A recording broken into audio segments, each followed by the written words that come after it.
I worked 5 years as a restaurant server to buy my own house. Every month, I gave my pay to my husband. He said he deposited it in the bank. One day, I checked my account. It was completely empty. When I followed him, what I saw completely shocked me. Hello, dear listeners. Before I begin my story, I would be very happy if you subscribe and hit the like button. Please write in the comments which city or country you are listening from. Now, enjoy the story. My name is Gloria Johnson, and for 5 years I woke up before the sun. Not because mornings were kind to me, but because dreams do not grow unless someone is willing to carry them through pain. The alarm rang every day at 4:30 a.m. It was never loud. It did not need to be. My body already knew what time it was. I would lie there for a moment, staring at the ceiling, listening to Robert Johnson breathing beside me. His sleep was always deep and easy, like a man whose worries had been placed in someone else's hands. I moved carefully so the bed would not make a sound. I did not want to wake him. Robert used to say he needed rest so he could think clearly about our future. I believed that. I believed him the way a wife is taught to believe, without counting the cost. In the bathroom mirror, I barely looked at my face. I washed, tied my hair back, and put on the same shoes waiting by the door. They were worn, stretched, shaped by years of standing. Those shoes had carried more than my body. They carried hope, patience, and a promise I kept repeating to myself. Before leaving, I always paused at the small table near the window. On it sat a folded paper with numbers written neatly in my hand. How much I earned, how much we needed, how long it would take. 5 years. Just 5 years, Robert had said. 5 years and we would buy our own home. No more renting, Gloria, he had smiled. No more worry. At the time, I smiled back. The restaurant smelled the same every morning. Old wood, cleaning spray, coffee that had been sitting too long. I tied my apron and started moving. Tables, orders, smiles, apologies, long hours standing, short moments sitting. Customers came and went, but the clock moved slowly, as if it understood how heavy my legs felt. By the end of most shifts, my feet burned. My back ached. Sometimes my hands shook when I counted tips. But whenever weakness crept in, I reminded myself why I was there. Our house. I imagined it often. A small place, quiet, curtains I could choose, a kitchen where I could breathe without rushing, a front door that belonged to us. I imagined Robert sitting across from me, smiling, telling me my hard work was finally over. Every month, on the same day, I handed my salary to Robert. Not because he demanded it, not because he forced me, because I trusted him. He would sit at the kitchen table, papers spread out like he was handling something important. He told me he was better with numbers, that banks listened to him more seriously, that it was easier if one person handled everything. I'm doing this for us, he said. I watched him count the money carefully, then fold it and place it into an envelope. He always said he would go to the bank that afternoon. I never went with him. Why would I? We were married. Trust was supposed to live between us like air, silent, necessary, unquestioned. Years passed quietly that way. Not happily, just steadily. The kind of steady that makes you believe nothing is wrong because nothing is loud. On our 5th anniversary, Robert hugged me longer than usual. Just a little more patience, he whispered. Soon, Gloria, soon. That week I decided to go to the bank myself. Not because I suspected anything. Not because my heart warned me. I simply wanted to see the number with my own eyes. The bank was bright and cold. The floors shined too much. People spoke softly, as if money could hear them. I waited my turn, holding my purse close, my heart beating faster with excitement. When the clerk called me forward, she smiled politely. Her name tag read Ms. Harris. I'd like to withdraw from my account, I said, sliding my identification across the counter. She typed for a moment.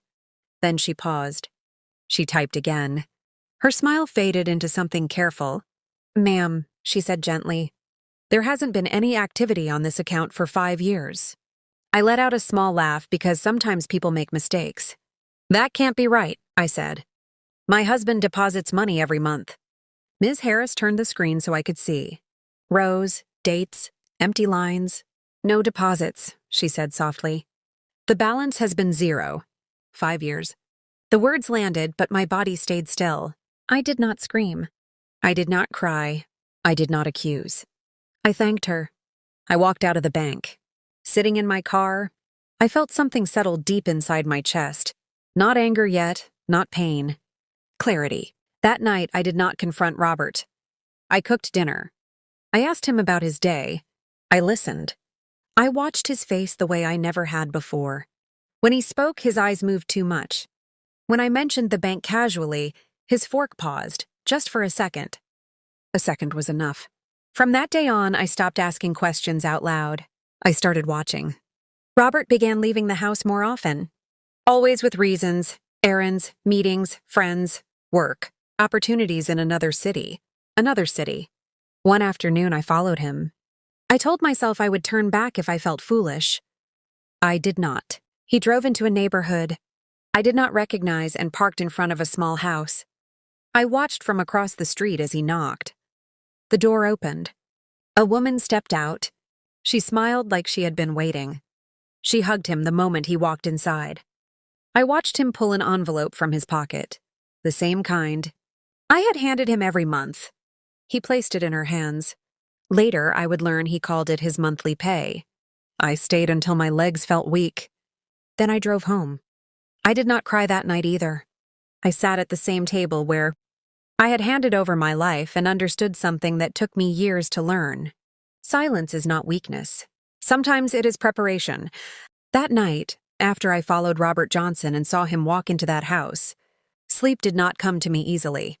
I lay in bed with my eyes closed, listening to the same breathing beside me, but it no longer sounded peaceful. It sounded practiced. Like a man who knew how to rest because someone else was carrying the weight of his days. I did not turn toward him. I did not touch him. I stared at the darkness and let my thoughts move slowly, carefully, like fragile glass. I kept asking myself one question, again and again. How long has this been going on? Not why. Not how could he. Just how long. The next morning, I woke up the same way I always had. Same alarm, same shoes. Same quiet exit from the bedroom, but something inside me had shifted. I was still moving forward, but now every step felt measured, like I was walking on thin ice. At work, I smiled at customers the way I always did. I took orders. I poured coffee. I apologized for things that were not my fault. But behind every smile, my mind was busy collecting moments from the past, small details I had ignored because trust had taught me not to look too closely. I remembered the first time Robert came home late without calling. I remembered the way he sometimes stepped outside to answer his phone. I remembered how he would grow quiet whenever I mentioned money. None of it had felt important then. Now, every memory had a shadow. That evening, when I returned home, Robert was already there. He sat at the table, flipping through papers that no longer impressed me. "You're quiet today," he said. "So are you," I replied gently. He smiled. "Just tired." So was I, but I did not say it. Instead, I watched him. His hands, his eyes, the way he avoided looking at me when money came up. When he stood to leave the room, his phone buzzed. He glanced at the screen and turned it face down on the table. That small movement told me more than words ever could. Days passed like that. Quiet days. Careful days. I did not follow him again right away. I wanted to be sure. I wanted proof that did not shake when I held it. I began paying attention to patterns. Which days he left early? Which days he came home late? Which days he smelled like a different soap? One afternoon, I checked the calendar on the wall, the same one I had been marking for 5 years, counting toward a house that did not exist. I noticed something I had never noticed before. Every month, on the same week I gave Robert my salary, he found a reason to travel. A meeting. A favor. An opportunity. Always the same timing. That night, I waited until he fell asleep. Then I reached slowly for his jacket hanging by the door. My hands shook, not with fear, but with sadness. I searched the pockets carefully. Receipts. A spare key. An envelope. Empty. But inside the lining, folded small, was a piece of paper with an address written on it. The same street I had followed him to. I sat on the edge of the bed for a long time, holding that paper like it might burn me. Then I placed it back exactly where I found it. I did not confront him. I began something else instead. I started documenting every deposit date that never reached the bank, every trip to the other city, every unexplained absence. I visited the bank again, this time not to ask questions, but to listen. Ms. Harris remembered me. She spoke slowly, kindly, as she explained records, timelines, and possibilities. She never judged. She never rushed me. Sometimes, she said softly, people trust longer than they should. I nodded. Trust had been my full-time job. One afternoon, I followed Robert again. This time, I parked closer. I watched longer.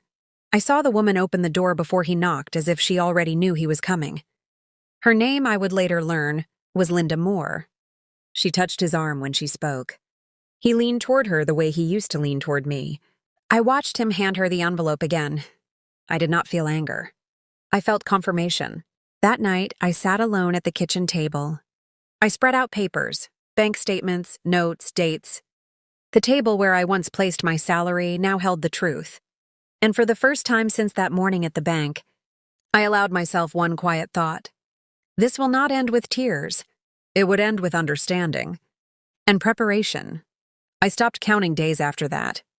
Not because time no longer mattered, but because numbers had already taken enough from me. For 5 years, I had measured my life in deposits, dates, and plans that lived only on paper. I refused to let numbers decide my feelings anymore.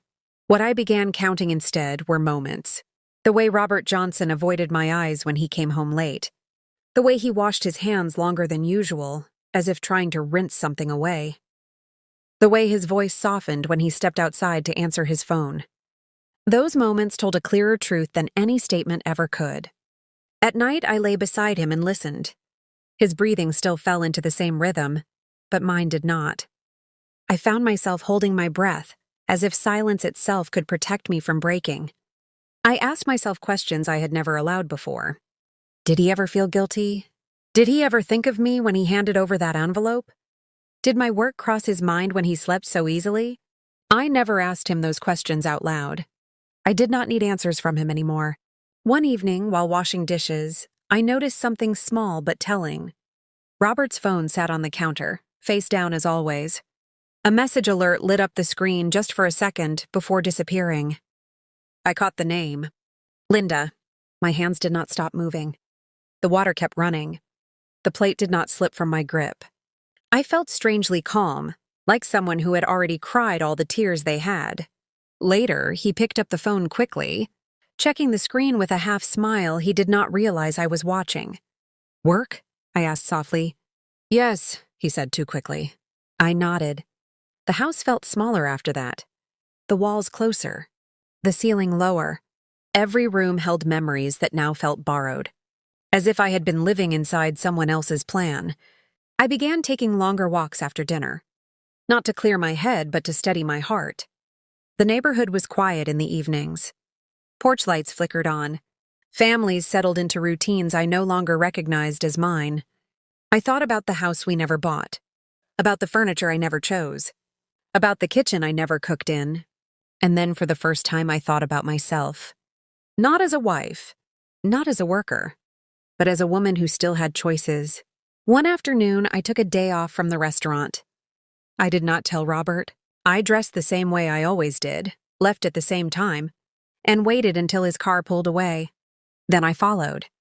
This time, I did not stay across the street. I parked a little farther down and watched from inside my car. I noticed things I had missed before. The familiarity in his walk. The way he did not hesitate at the door. The way the woman opened it without surprise. They stood close. Too close. I saw him laugh. A real laugh. One I had not heard in a long time. When he handed her the envelope, she touched his face. That touch felt heavier than the money. I turned my face away, not because I could not look, but because I had already seen enough. I did not need more pain to prove what was already clear. That night, I sat at the kitchen table again. I opened a notebook and wrote everything. Down. Dates, times, places, small. Details that would have sounded meaningless to someone else. To me, they were anchors. I was no longer drifting. I thought about calling someone. A friend, a family member. But I stopped myself.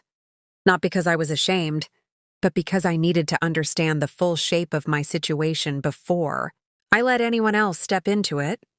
I wanted clarity, not comfort. Before going to bed, I looked at Robert as he slept. His face was relaxed, unaware.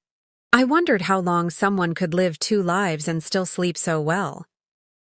I reached for the light and turned it off. In the darkness, I made myself a promise. I would not confront him in anger. I would not beg for explanations. I would not allow my pain to guide my next step. I would be patient, because patience had built my strength once before, and this time it would protect me. The hardest part was not watching Robert Johnson lie. The hardest part was pretending I did not see it. Every morning after that felt heavier than the last. I still woke before the sun. I still put on my shoes. I still stepped out quietly. But something inside me felt cracked, like a cup that still held water, but would never be trusted again. At the restaurant, my body moved from habit, not energy. I smiled when required. I nodded when spoken to. But inside, I was replaying moments I had once brushed aside. The way Robert always insisted on handling the money. The way he never asked how tired I was. The way my sacrifices were treated like background noise. I realized something painful during one long shift. I had not been working toward a future. I had been maintaining someone else's comfort. That understanding settled slowly, like dust after a storm. One evening, I came home earlier than usual. Robert was not there. His jacket was gone. His car was gone. I stood in the quiet house and let myself feel the silence fully. For the first time, I opened the drawer where we kept important papers. Not because I was searching for anything specific, just because I needed to know what was mine and what was not. Receipts, old bills, notes in Robert's handwriting. Nothing that showed 5 years of deposits. That drawer had been my trust, and it was empty too. I closed it carefully. That night, Robert returned late.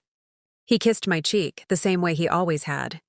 I noticed how quick the kiss was. How practiced. "How was your day?" he asked. "Long," I replied. He nodded. Mine too. We ate in silence.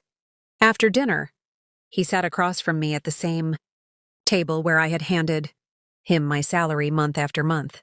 The table where dreams had been discussed and postponed. "I think we should wait a little longer before buying," he said casually. "Things are uncertain right now." I looked at him. Really looked at him. And for the first time, I did not see my husband. I saw a man protecting a lie. "I understand," I said quietly. He relaxed. Just a little. That small release told me everything. Later that night, after he fell asleep, I stood by the window and watched the streetlights flicker on. I thought about all the years I had measured my worth by how much I could give. I had given my money, my time, my body, my belief.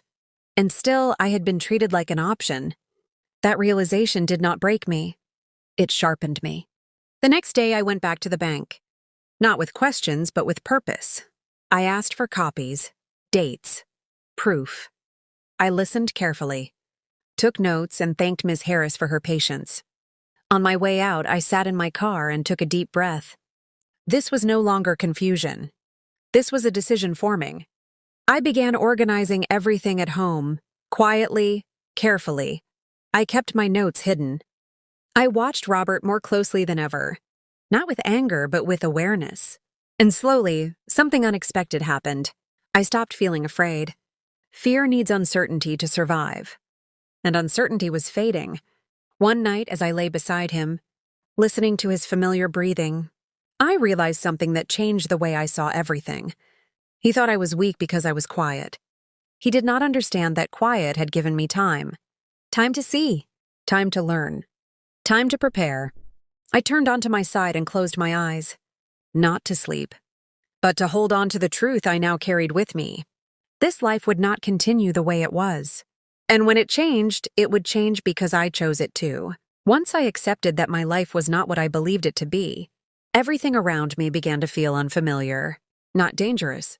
Not loud. Just unfamiliar, like a house you have lived in for years, suddenly seen in a different light. I did not rush. I did not panic. I moved the way I had learned to move over a lifetime of working long hours. Steady, careful, and observant. Every morning I left the house the same way. Same shoes, same keys, same quiet goodbye. I wanted nothing about my routine to change, because routines make people careless. And Robert Johnson had grown very careless. He no longer hid his absences as carefully. He assumed my silence meant ignorance. When he left early, he no longer gave long explanations. When he returned late, he offered short ones. Traffic. Work ran late. Someone needed help. Each sentence was smooth, practiced, empty. I listened without reacting. At the restaurant, I noticed something new about myself. I was no longer exhausted in the same way. My body still ached, but my mind felt awake, alert, as if it had finally been given permission to ask questions it had been holding back for years. I started noticing numbers again, but differently. Not how much I earned. Not how much we needed. I noticed patterns. The days Robert traveled. The days he returned lighter, relaxed. The days he avoided sitting at the table with me. One afternoon, while folding laundry, I found something small in his pocket, a receipt. It was from a grocery store I had never been to, in a city I rarely visited.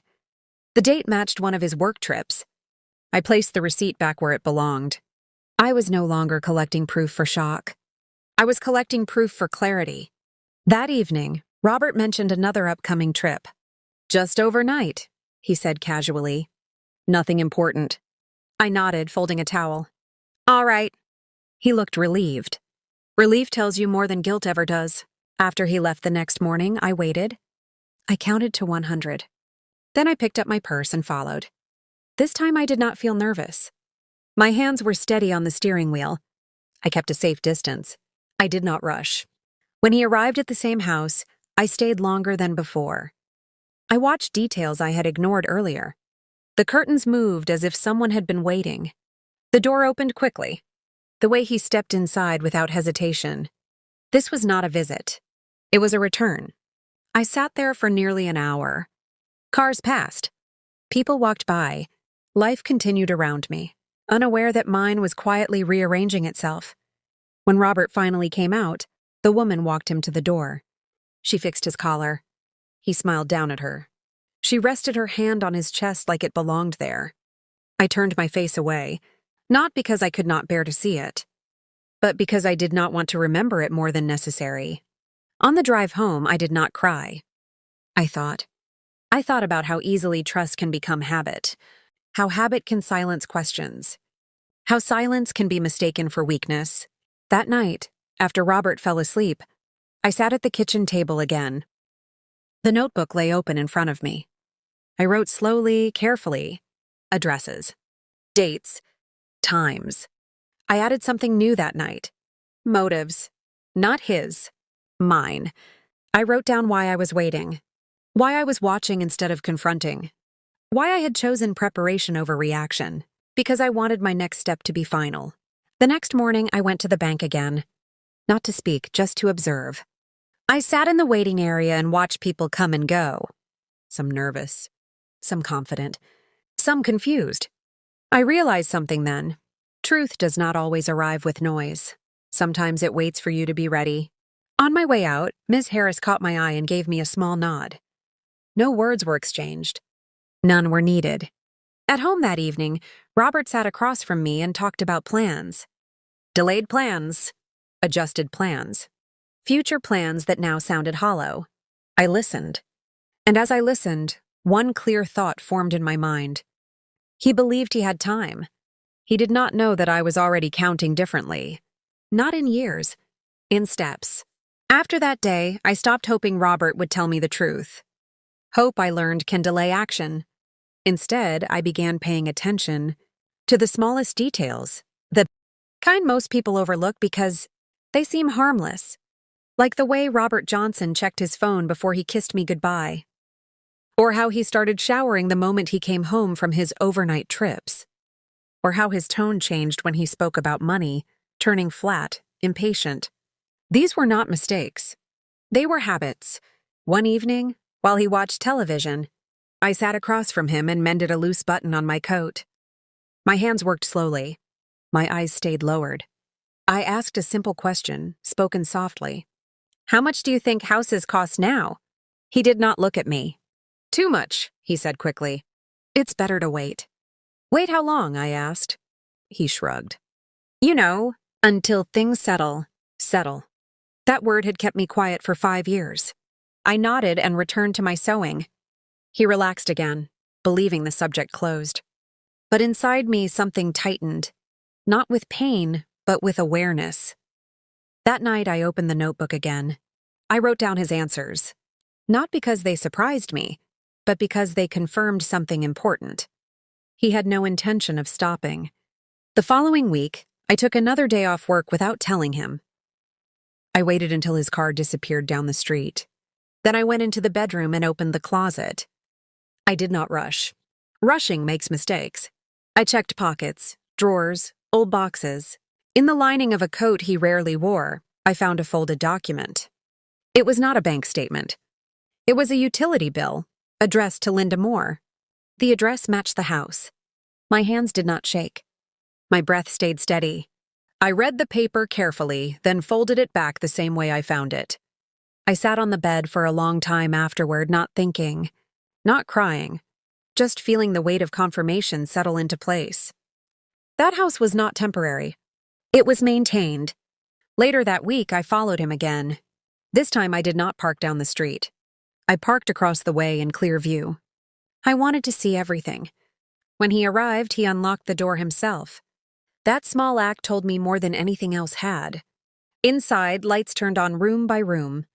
Curtains were adjusted. I could see shapes moving, 2 lives fitting together in a space built from my labor. After nearly 2 hours, Robert came outside with Linda. They stood on the porch talking. She laughed. He leaned close. She rested her head briefly against his shoulder. I looked straight ahead.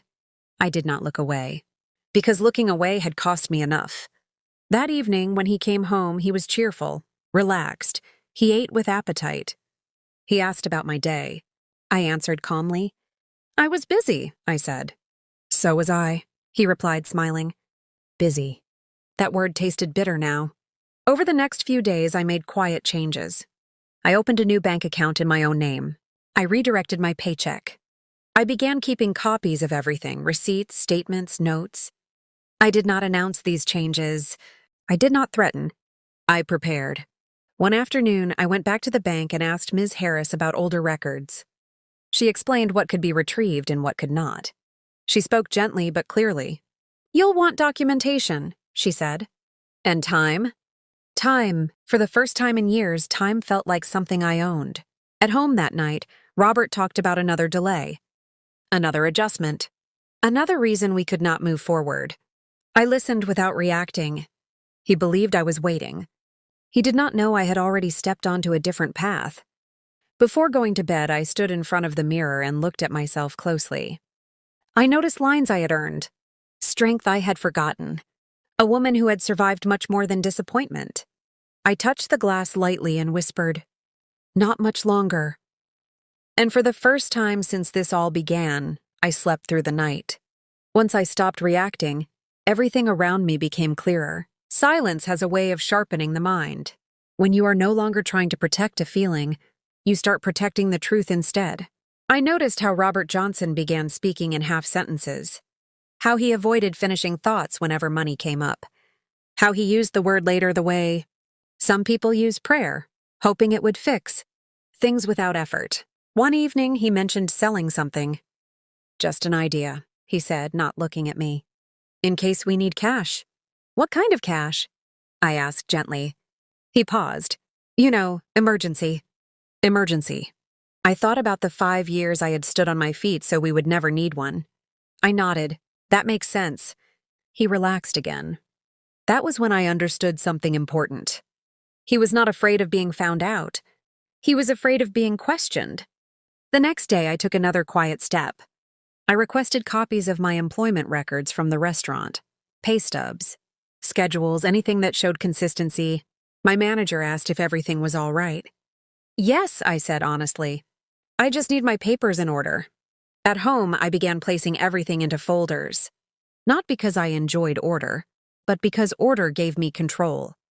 I labeled each section carefully. Dates, amounts, locations. Proof has a calm language of its own. That weekend, Robert announced another trip. "I'll be back tomorrow night," he said. "Don't wait up." "I won't," I replied.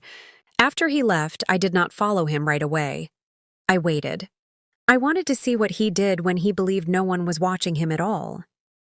In the afternoon, I drove past the house without stopping. The curtains were open. The lights were on. I saw movement inside. Life was happening there. That realization did something strange to me. It did not hurt the way I expected. It made me curious. Curious about how long two lives could be built on one person's labor without collapsing. That evening, I sat at my kitchen table and read through the documents I had collected so far. Bank records, notes, addresses, patterns. Everything pointed in the same direction. This was not carelessness. It was design. Late that night, Robert called. "I might be later than I thought," he said. "That's fine," I replied. He hesitated. "You're very calm." "So are you," I said. There was silence on the line. Then he laughed softly. "I guess we're both tired." "Yes," I said, "very." After the call ended, I wrote the date and time in my notebook. I added a short sentence beneath it. Expectation of silence confirmed. The next morning, when he came home, he was quiet. He showered. He avoided conversation. He acted like a man resetting himself. I watched from a distance. Later that day, I went to the bank again. Not to ask questions, but to request formal statements. Ms. Harris helped me without hesitation. She showed me how timelines could be presented clearly, how gaps told stories of their own. "People don't notice what's missing," she said gently. "They notice what's loud." I smiled. "I've learned that." On the drive home, I realized I was no longer waiting for confirmation. I already had it. What I was waiting for now was the right moment to let the truth speak for itself. That night, as Robert slept, I sat beside the bed and looked at him carefully. Not with anger, not with sadness, with distance. Distance changes everything. I stood quietly, turned off the light, and returned to the kitchen. I placed the folders into a bag and hid them away. Then I poured myself a glass of water and stood by the window. Outside, the street was calm, ordinary, unaware. Inside me, something settled into place. This was no longer about discovery. It was about timing. By then, my days had learned a new rhythm. Not the rhythm of work and rest, but the rhythm of waiting and watching. I stopped imagining what would happen if the truth came out. I began focusing on when and how. That small shift gave me a kind of calm I had never known before. Robert Johnson grew more careless with his words. One night while we were eating, he mentioned expenses at the other city without realizing it. "The grocery prices are higher there," he said casually. I looked up. "Where?" He froze for half a second. "You know," he said quickly, "when I travel." I nodded and returned to my plate. But inside I wrote the sentence down. Not on paper, in my mind. Slips like that do not happen by accident. They happen when someone believes they are safe. A few days later, I did something I had not done in years. I checked our mail carefully. Among the usual envelopes, there was one with unfamiliar handwriting. It was addressed to Robert, but the return address was not ours. I did not open it. I did not need to. I recognized the street. That night, Robert mentioned another delay. Another excuse. Another future that kept moving just out of reach. "We'll get there," he said. "Just not yet." I set my fork down gently. 5 years is a long not yet, I said softly. He laughed, but the sound was thin. "You're overthinking." Overthinking. That word used to silence me. Now it confirmed me. The next morning, I went to the bank one more time. I sat with Ms. Harris and reviewed everything. Calmly, dates, gaps, absences, patterns. "This isn't confusion," she said carefully. "It's consistency." I nodded. On the drive home, I did not feel heavy. I felt light, like someone who had been carrying a box for years and finally understood what was inside. At home, I placed my notebook, folders, and copies together. Everything had a place now. Nothing was scattered. That evening, Robert came home earlier than expected. He watched me longer than usual. "You've changed," he said. Have I? I asked. You seem distant. I met his eyes. I've been listening.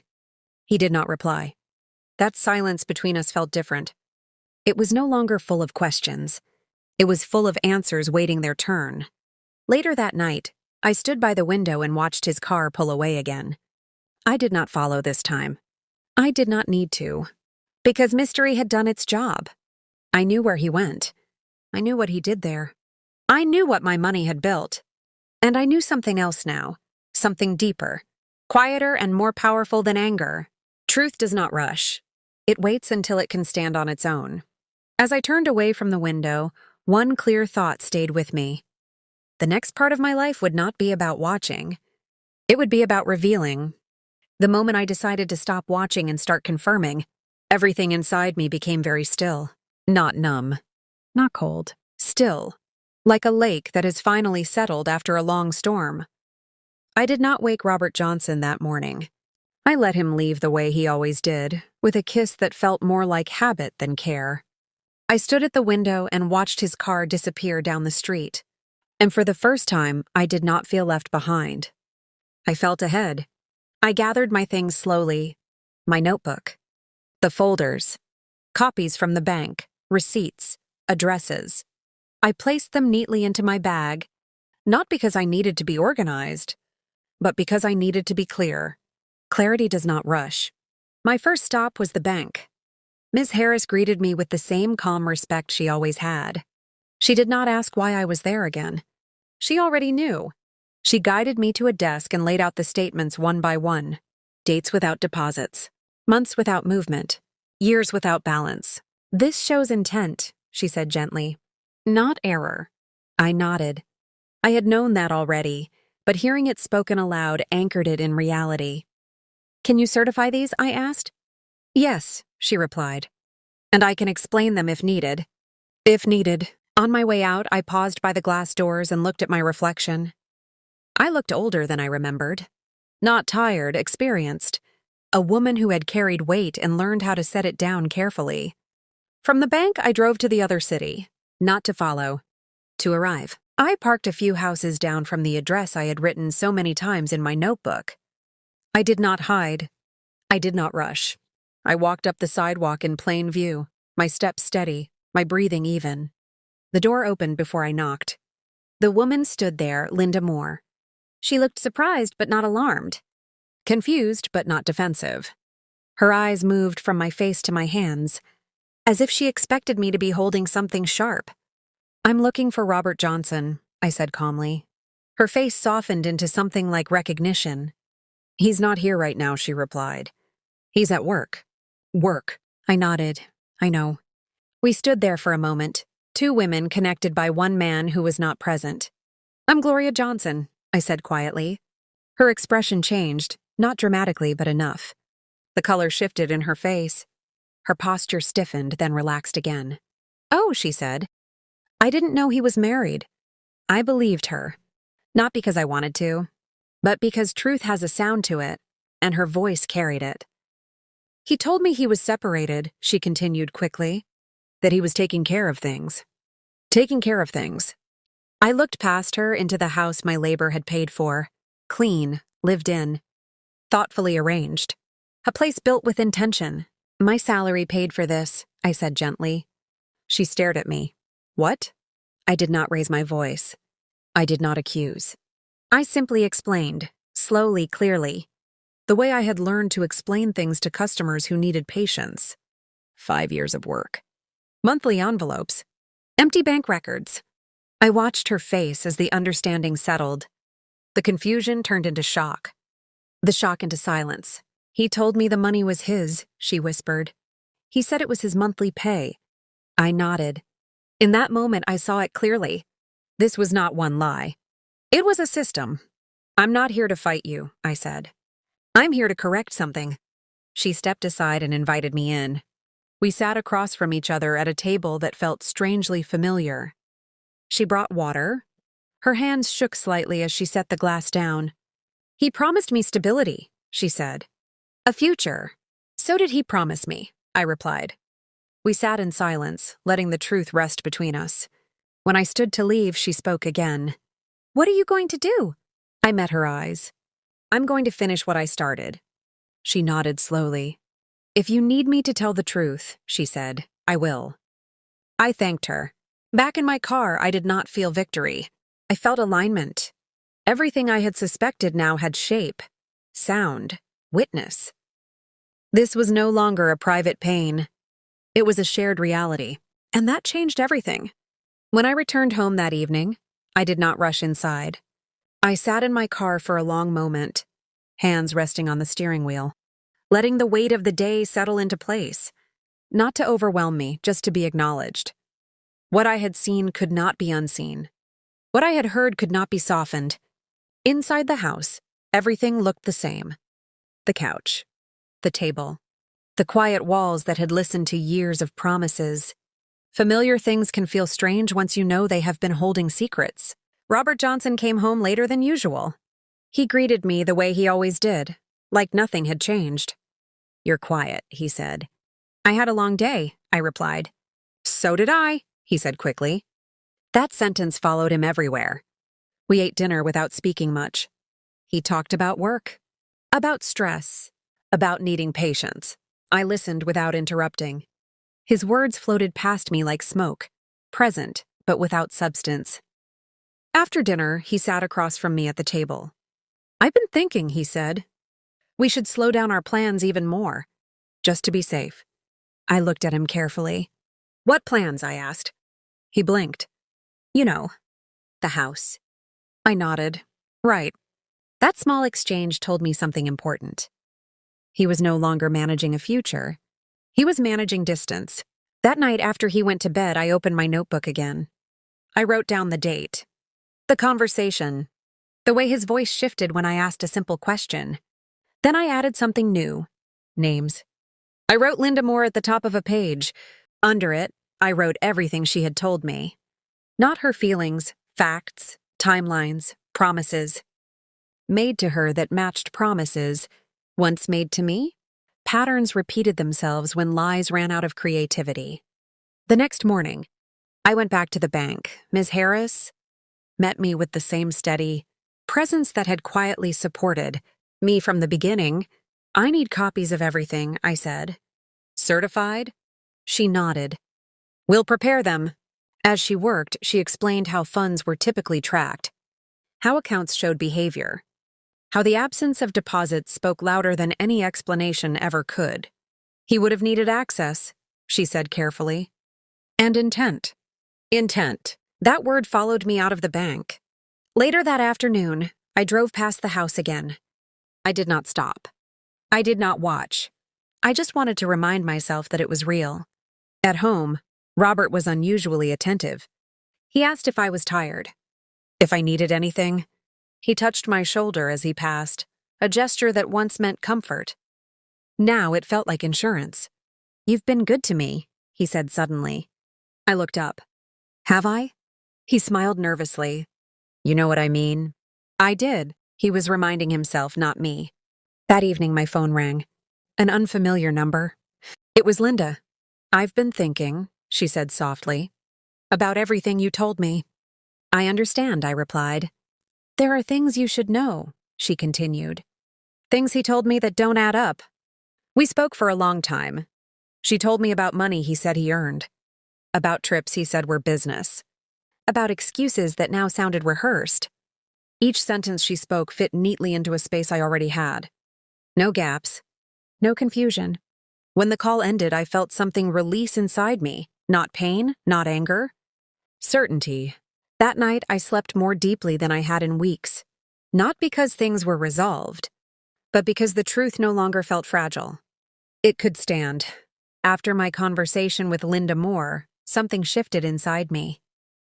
Not suddenly. Not loudly. It was the kind of shift that happens when a door you have been leaning against quietly opens, and you realize you were never meant to hold it shut forever. The next few days were ordinary on the surface. I went to work. I came home. I cooked. I listened. But underneath that routine, everything was changing. Robert Johnson began to sense it. He did not know what had changed, only that something had. People who live by control feel it the moment control starts slipping through their fingers. One evening, he asked me a question he had never asked before. "Are you happy, Gloria?" The question startled me, not because it was kind, but because it was late. "I'm thinking," I said honestly. "About what?" "About time." He frowned. "Time?" "Yes," I said. "How it's spent, and who spends it." He laughed softly, trying to lighten the moment. "You always think too deeply."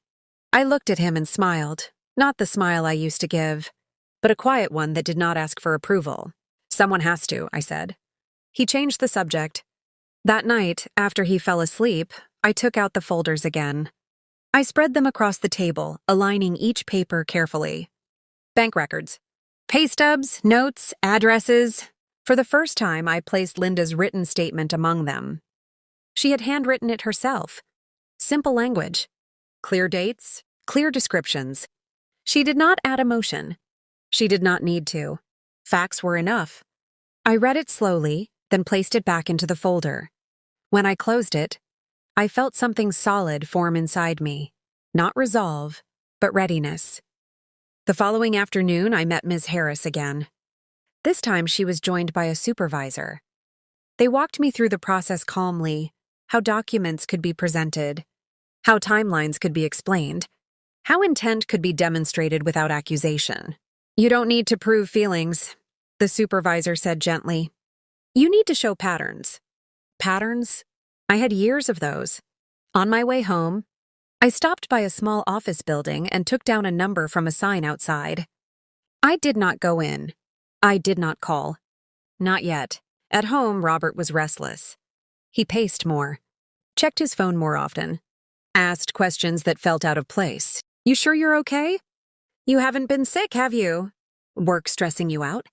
I answered calmly each time. "I'm fine." He did not believe me, and for the first time, that worked in my favor.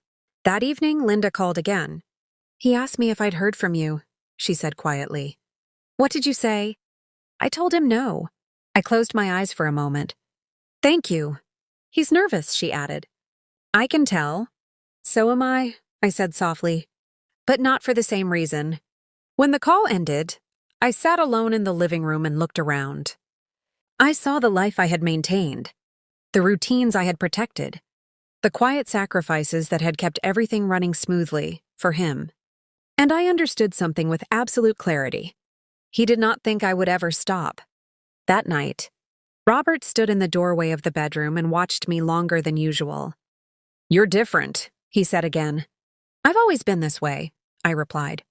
"You just didn't need to notice before." He said nothing. Silence filled the space between us, thick but steady. When I lay down to sleep, I felt no fear, no doubt. Only the calm that comes when you finally know where you are standing. The truth no longer needed hiding. It was waiting. The morning I decided to make the truth unavoidable, I woke without the alarm. My body knew. I sat at the edge of the bed for a long moment, listening to Robert Johnson breathe. The sound no longer soothed me. It simply reminded me how easily someone can rest when they believe their version of life is protected. I moved quietly, the way I always had, and began the day the same way on the outside. Same shoes, same coat, same keys. I wanted nothing to warn him. At work, I asked for a copy of my employment verification, dates, wages, hours. My manager handed it to me without question. I thanked her and folded the paper carefully, like something fragile that deserved respect. From there, I went to the bank. Ms. Harris met me with a folder already prepared. Inside were certified statements, timelines, and summaries written in plain language. No emotion, no speculation, just facts that lined up without effort. "This tells the whole picture," she said softly. I nodded. "It does." On the drive home, I stopped at the small office building again. This time I went inside. The receptionist looked up and asked how she could help. "I'd like to speak with an attorney," I said. My voice did not shake. I filled out a form. I waited. I watched people come and go, each carrying their own quiet burdens. When my name was called, I stood without hesitation. The attorney listened without interrupting. I laid the documents out one by one. Bank records. Employment verification. Notes, addresses, a written statement from Linda. More. He did not rush me. He did not raise his eyebrows. He did not ask me how I felt. He asked me what I wanted. I want my work to be acknowledged, I said. And I want this to stop. He nodded. We can proceed. That word, proceed, felt like a door opening.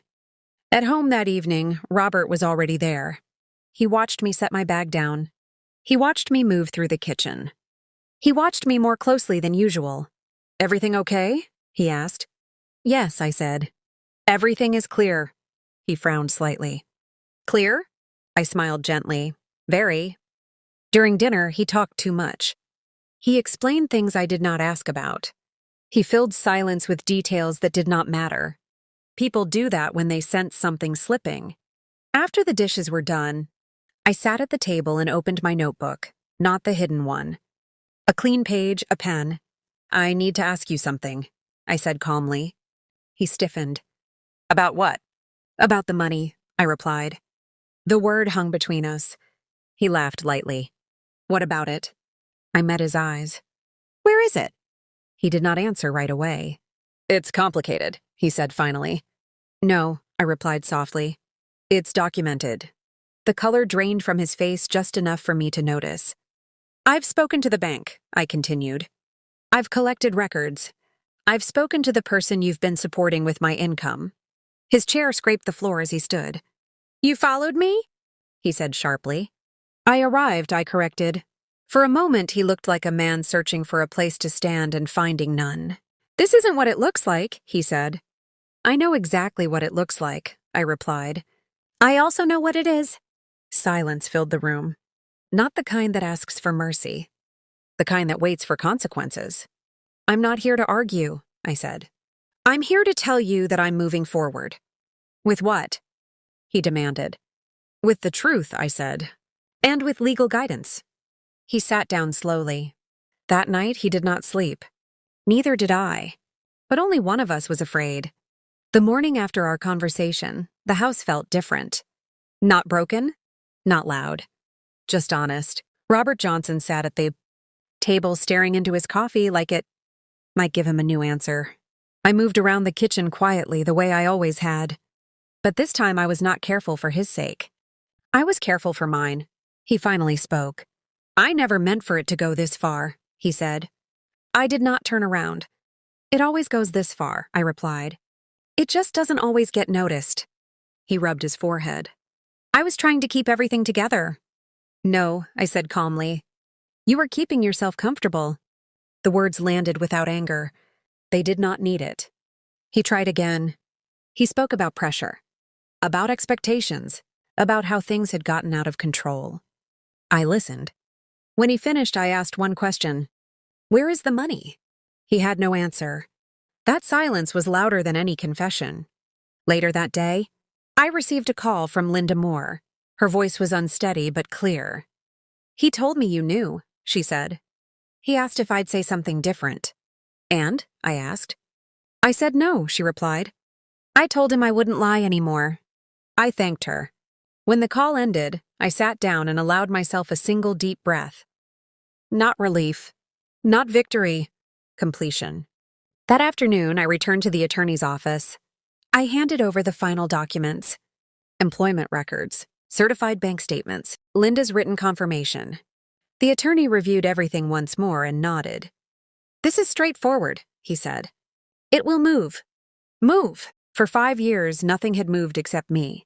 That evening, when I returned home, Robert was packing a small bag. I'll stay somewhere else for a while, he said without looking at me. That's best, I replied. He paused at the door. You really planned all this? I met his eyes. I prepared. There's a difference.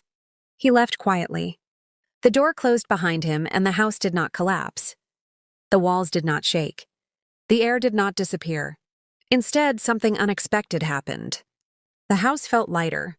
I walked through each room slowly, touching the backs of chairs, the edge of the table, the doorframe. Everything was the same, yet nothing belonged to him anymore. That night I slept alone. Not lonely. Alone in the way a person sleeps when they finally stop guarding themselves.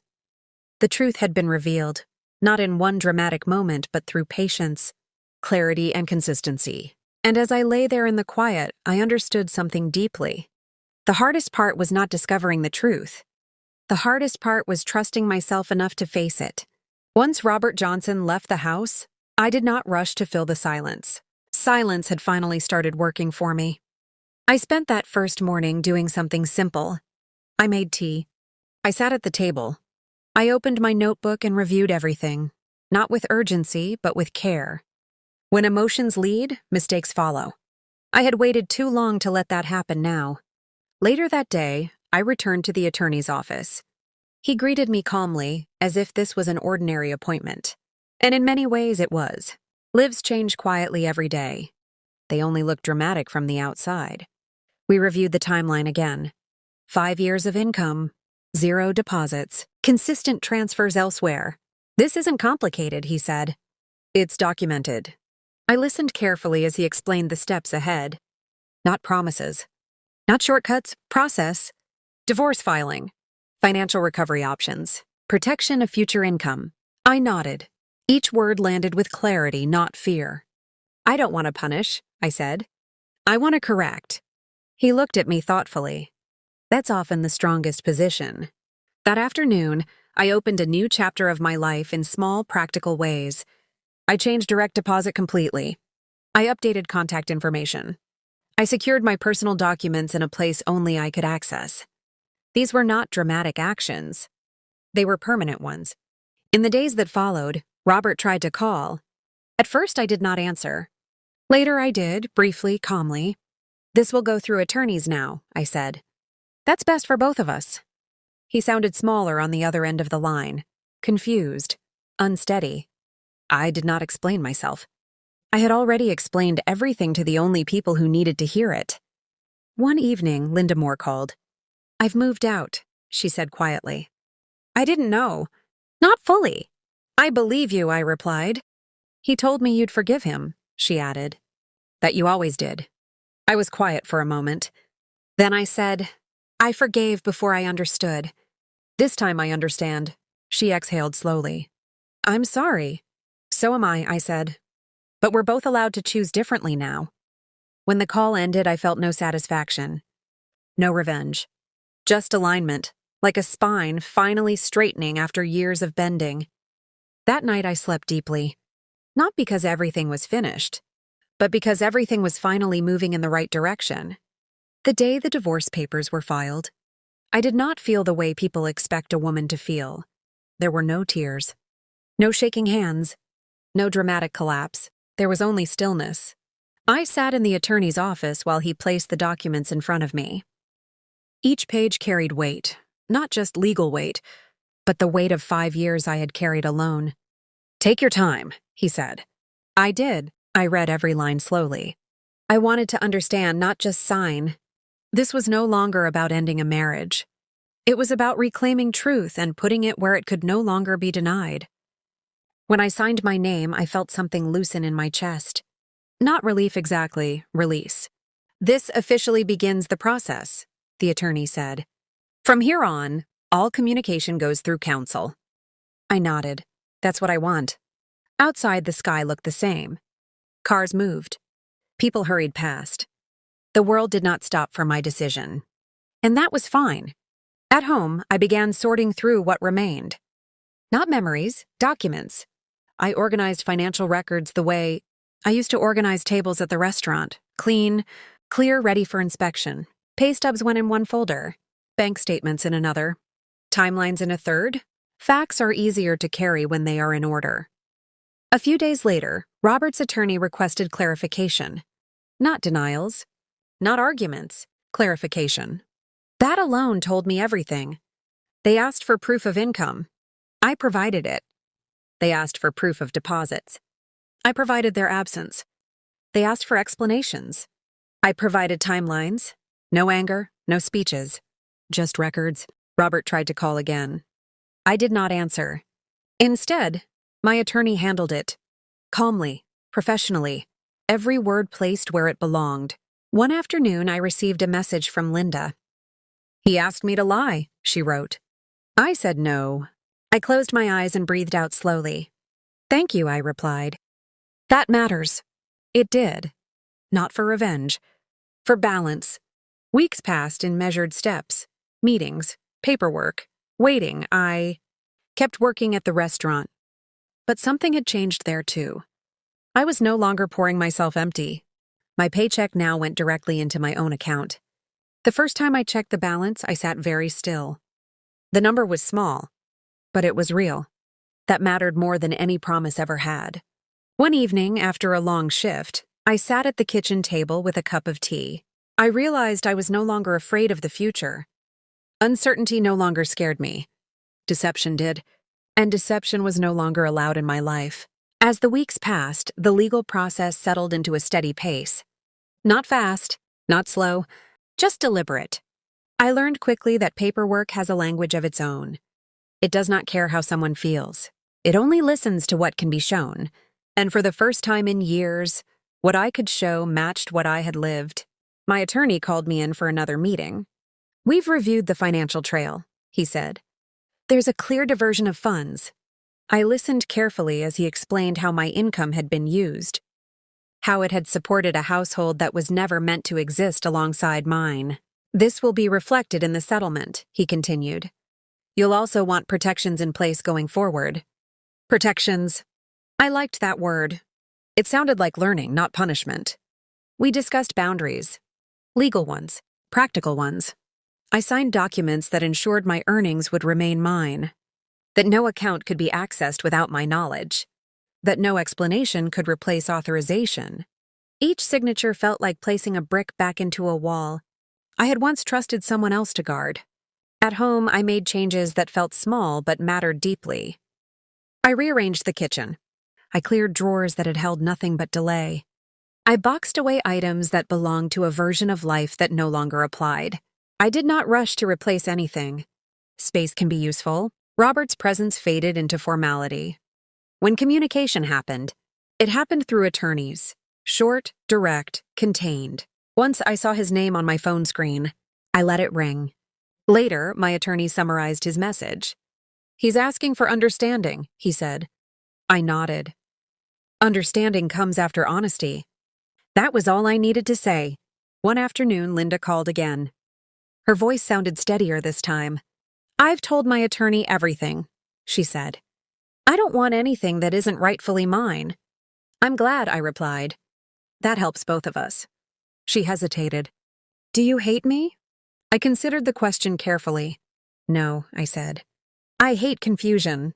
And that's been cleared. We ended the call without heaviness. Two women stepping away from a shared mistake, each in her own direction. At the restaurant, my coworkers noticed something different about me. "You seem lighter," one of them said. "I'm standing straighter," I replied.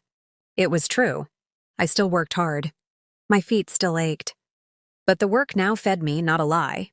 Every shift ended with a quiet satisfaction I had never known before. One evening, I sat alone with my paperwork spread neatly across the table. Not because I needed to check it again, but because I wanted to see how far I had come. 5 years ago, I handed over my earnings with faith. Now, I held proof with confidence.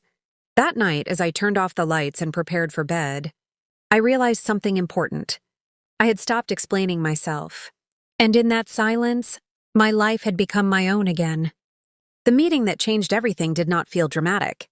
It was held in a quiet room with plain walls and a long table. Papers were stacked neatly in front of us, each one representing a choice that could no longer be undone. I sat upright, hands folded, breathing slow and steady.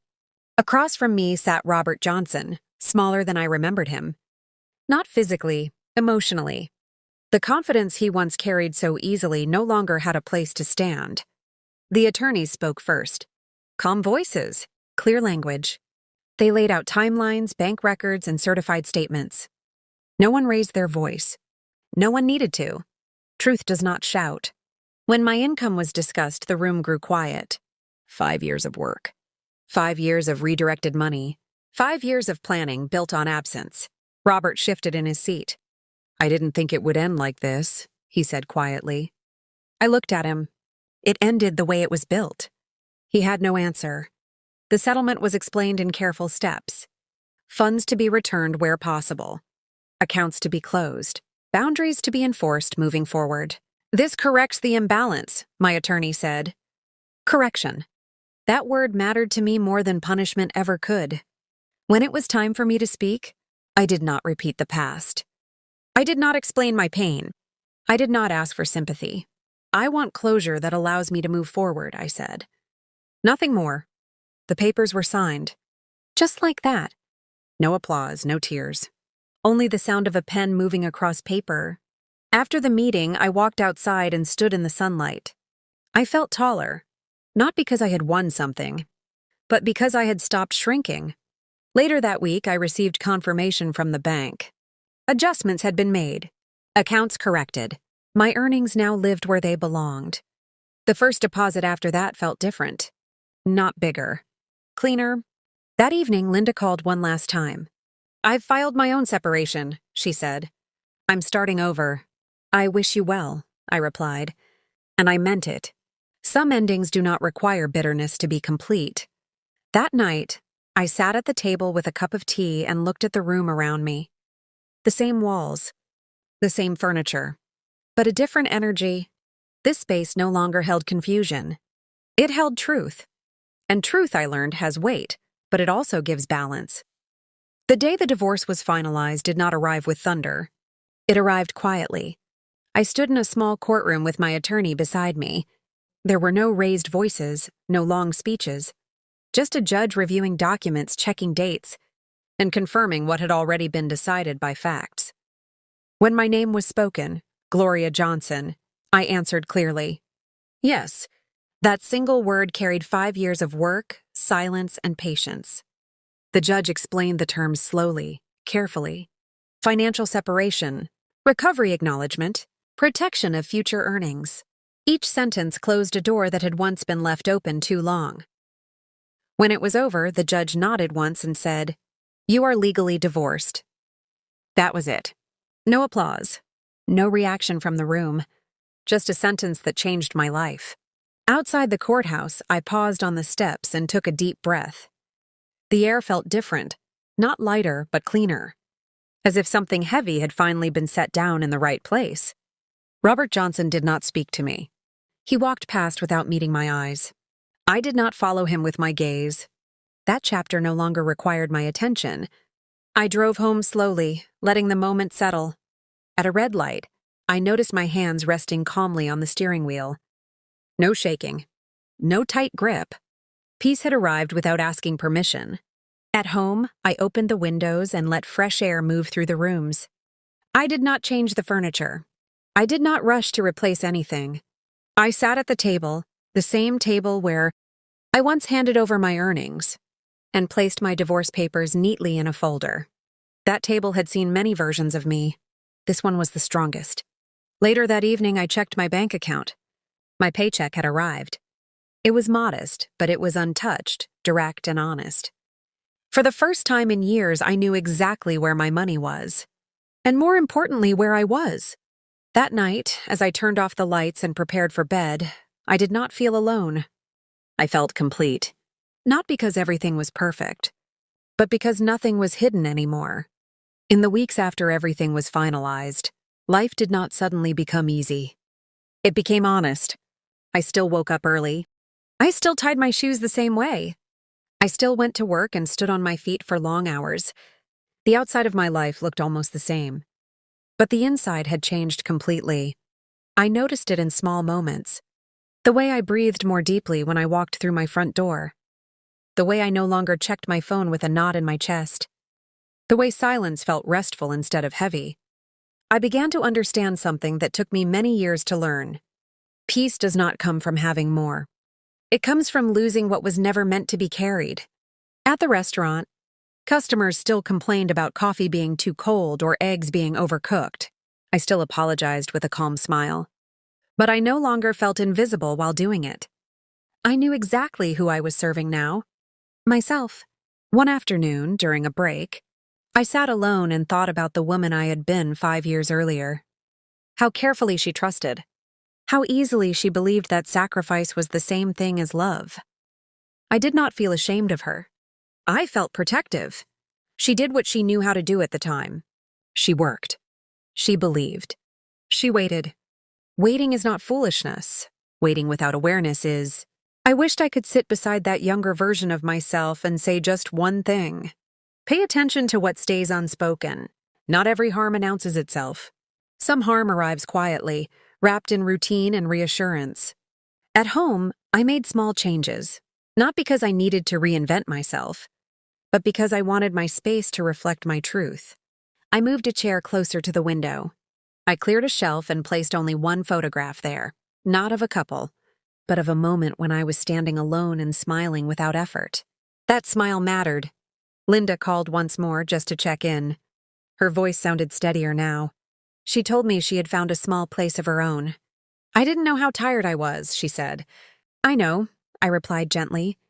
When the call ended, I sat quietly for a long time. 2 lives had been tangled in one person's choices, and both had paid a price. But both had also stepped forward. Not all endings are cruel.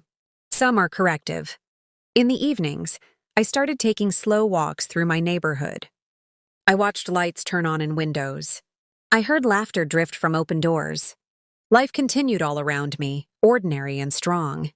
I realized something important during those walks. I was no longer afraid of being alone. I was afraid of being untrue. And that fear was healthy. That fear would protect me. As I returned home one night, keys in hand, I paused before opening the door. I felt gratitude, not loud, not dramatic. Quiet. For my work. For my patience. For the version of myself that finally chose clarity over comfort. This was not the end of my life. It was the beginning of living it on purpose. With time, I learned that healing does not arrive all at once. It comes in layers. Some days felt strong. Some days felt quiet. And some days surprised me by feeling light in a way I had forgotten was possible. I stopped measuring my worth by how much I gave to others. That habit had been with me for a long time. It took patience to unlearn it. I began asking myself different questions.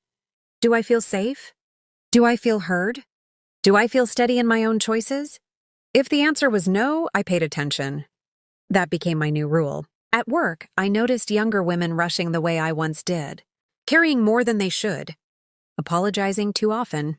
I did not interrupt them. I did not advise unless they asked.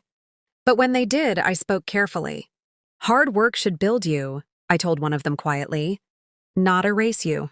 She nodded like someone hearing a truth she already knew but had not named yet. At home, my evenings became gentle. I cooked simple meals. I read slowly. I rested without guilt. Rest had once felt like something I needed permission for. I no longer waited for permission.